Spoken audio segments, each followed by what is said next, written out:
Hi folks, welcome back to Full Bore Silver. Happy Monday, another banker smash. After the fight last night, we were smashed down, we rose back up, and now we're down another 10% or so to levels not seen since Christmas Eve. About 71, 74. We do have a little bit of a bottom wick forming and the beginnings of a green candle, so we can see what happens here. I have all my levels set. I've got some fib retracement levels at 70.25, possibly support resistance at 70.16. But we have a lot of concurrent factors going on right now. So we have the banker smash dumping 50 million ounces worth of paper contracts last night off that beautiful high of 83.47. We have the COMEX margin hike meant to suppress the price. And now we've got New Year's Eve, New Year's week volume, incredibly low volume market-wide. I was just looking at the S&P and Q volumes. It's in the ditch. So a low volume on an hourly candle on the SPY would be like 8 to 10 million contracts, moderate 18 to 30 million. High is going to be 30 to 50 million, and it gets up to like 80 million contracts traded in an hour. Last I checked, just at the end of an hourly candle, it was 1 to 2 million. So a little background, I also trade stocks, options, equities, and I'm part of a Discord group with probably 3,000 members. Nobody's even trading today. It's a zero-sum game when the volume is this low. Nobody's really trading equities right now. And that's when the bankers strike, because nobody's paying attention. Maybe people are still hungover from Christmas, getting ready for their next hangover, New Year's. So people aren't trading, so they can easily smash these things down. So what I do on days like today is I zoom out, I take the long view. You have to realize the two most important emotions, important might not be the word for it, the two most powerful emotions in markets are fear and greed. And as Warren Buffett says, be fearful when others are greedy, be greedy when others are fearful. So when you go to Waffle House and you hear somebody in the next booth talking about buying silver, yeah, it might give you a little room for pause. And so we came down off those highs, and now people are running for the hills. People are scared.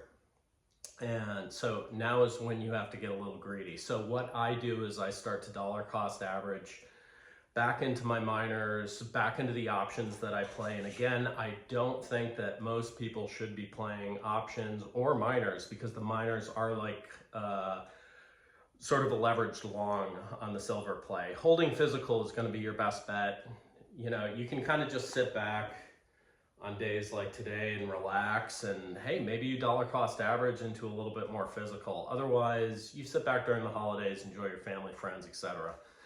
But this lends further illegitimacy to these paper COMEX markets. We have this decoupling from the physical Eastern markets, what's going on in Shanghai, and you see the price disparity, and then you've got the paper nonsense prices from these bankers. And by the way, that fat bastard on the thumbnail in the video is Augustine Carstens. So he was the head of the Bank of International Settlements based out of Basel, Switzerland. That is the head of the snake.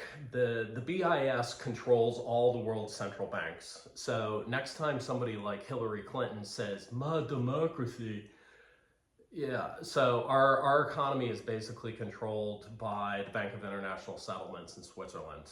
They control the Federal Reserve, which controls lending and fiat and interest rates, etc. So something that's going to have to be addressed here in the future. But yeah, these bankers colluded. The manipulation is so obvious, so ridiculous, and so many things have happened in the last 5, 10, 20, 50 years to create this decoupling now the decoupling from the US dollar, the petrodollar, the US dollar is the world reserve currency, the confiscation of assets by the US, by the EU, NATO, of countries we have conflict with, throwing Russia out of the SWIFT system, which is anything but SWIFT. And so now we have the rise of the BRICS nations, their accumulation of physical precious metals, because it is a vital component of modern life and industry, and everything aside from living in a cave and drinking out of a puddle basically needs silver as a component, and some of the other precious metals, which they also smashed. But what is interesting is the thesis still stands. We are entering a commodity bull market that may last 10 years. It may last the rest of our lives. And you saw oil, lead, uranium, rare earth, zinc, all up in green today. So, you know, I'm thinking of changing the name of the channel to Full Bore Zinc. But, you know, it doesn't have the same ring as Full Bore Silver. So I think we're going to leave it. Now, I want you to also realize, you know, fear, greed, Warren Buffett, two most important emotions in markets. So when others are greedy, be fearful. When others are fearful, be greedy. So that's what I'm doing. I'm dollar cost averaging back into some of my miners that are off. I'm pursuing leaps. You know, some of my core holdings like Hecla and Core Mining and First Majestic, I mean, they're off 6-7% today. So what I'll do is take an 80 delta call and I'll go out 6 months. Doesn't cost a lot of money, $600-700 on a contract. And, you know, I'll use my technical analysis for confirmation. And by the way, we are in falling wedges in all of these, which is the most bullish pattern. They've also formed gaps. Gaps also fill 70% of the time. So I'm verifying with my technical analysis what you have to do. And so I'm taking that bet. You also have to set your stop losses. So my trigger hits, then I'm in, and then I can ride it up. But, you know, in all honesty, I took a lot of profit and I took a lot off the table there on the run up on Friday, which, you know, I said Friday afternoon, maybe I shouldn't have done that because I did shave on Friday morning and then everything just kept going up. But, you know, I was kind of glad this morning, but, you know, still I'm down probably 14,000 today on my miners. So, you know, I just keep adding to those positions, dollar cost averaging, and you might do that with your physical holdings. So, again, have your stop losses set in if you are playing with options or equities. But we're in a we have some concurrent factors going on. So we have the banker smash, we have the COMEX margin hike, which is meant to suppress everything, and we have New Year's volume. I've got some fib retracement levels, I've got support resistance levels right around 70. You know, this thing could come down. One other thing I recommend is listen to the bears, listen to the contrarians. You know, it hurts the soul a little bit to humble yourself and listen to these guys. But who was it? Gareth Soloway was on Miles Franklin with Michelle McCory. Sweet Michelle. Anyways, Gareth was on there, and, you know, he's a long-term silver bull, but he predicted a retracement of silver back to 50.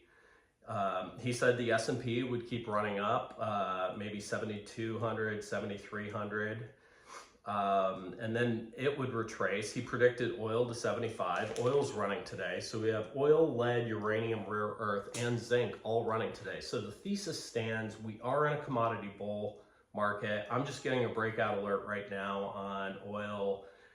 Up and away, 58.27 a barrel. So, you know, I'd play some technical analysis on that. I'm still not super convicted on whether oil is going to bounce back, but I do know that shale production is down. Under the last administration, they mothballed a lot of the offshore rigs, the pipelines, etc. So, you know, we do like to take that macro view because then that helps us with a silver investment as well. Now, I am going to show you a chart here of silver, and this is my favorite pattern to trade. It's what works for me. There's a million different ways to do technical analysis, but you know, when you're a little down in the dumps, you see your silver holdings down, you know, you turn to the TA and then you see this pattern, and yeah, you can kind of sit back easy. So I'll show you that right now. All right, folks, so here you see the silver chart, the high last night before they busted it, 83.75. And we are forming one of my favorite patterns, which is that falling bull wedge. So obviously I have my triggers set here so I can know what's going on. And again, very low volume and consolidating. What is interesting is some of the miners are already jumping back up. See this nice green candle in Hecla. I bought a Leap about 6 months out, which is a deep in the money call with an 80 delta, which kind of corresponds to the price of the equity. I would not recommend this for most people. Let's go to another one of my high conviction plays. Core. Yeah, I mean, we bottom wicked here. Now we're kind of on the way up. We got a monster gap here. Gaps fill 70% of the time. So it's kind of interesting. Miners are front running silver. Could be a tell, but you never know. Nothing is guaranteed in this game, which is why you have to be ultra careful. Sort of the same with First Majestic, another high conviction play. So we're going to watch this, and it is back to the regular video. All right, so you see the pattern. We're in that falling wedge, and so again, thesis still stands on the precious metals, commodities in general. Now to move to the dumbest X post that I saw over the weekend. It was from billionaire real estate investor Grant Cardone. So he commented, and this was during when silver was running up, he said, Elon will build and use Optimus robots that run 24/7, 365 to mine all the silver that anybody needs for industrial production. So Grant is an interesting fellow. He is an avowed Scientologist. So he believes Xenu is the god of the universe, and we're all thetans inhabiting human avatar bodies. So, you know, he's got some unconventional views on our reality. And it seems he has the same on silver mining, because it does take 15 to 20 years to ramp up a silver mine. And most of these silver mines are not primarily mining for silver. They're mining for copper and cobalt and lead and zinc, etc. So, you know, as silver investors, that presents a lot of sort of corollary opportunities with some of these other commodities, which I've been looking into a bit, and I'll be sharing some of those names that I'm looking into, but I think it's good to diversify. You know, I know a lot of people are super passionate about silver, but, you know, sometimes spreading your gaze a little bit to some of these other commodities. Uranium is going to be critical. China's building 40 nuclear power plants. They're off the charts with how efficient they are in their power generation. I think they're double now what the United States is. I believe it's somewhere around 4,000 terawatt hours is their annual production now, which is double the US. And they're just building more and more and more. They're the largest solar generator of power in the world. They have the largest EV companies, the largest solar companies, etc. In the United States, we have a highway system built in the 50s, a bunch of decommissioned nuclear power plants, none new being built. Our grid is garbage, and so the technocrats that run, you know, AI data centers and all of these DARPA created companies, you know, Google, Palantir,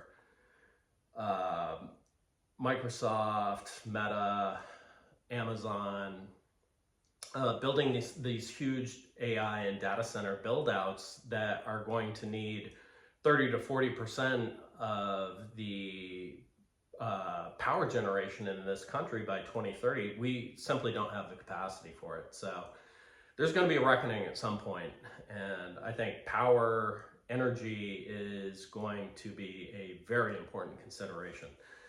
So, that's my analysis right now. Again, legging back into some of the miners and watching the silver chart very closely, but that's where we're at. Don't get discouraged, hold your physical. We might retrace a little bit, might present some opportunities. Thanks so much for tuning in, and we will talk to you soon. Full Bore Silver out.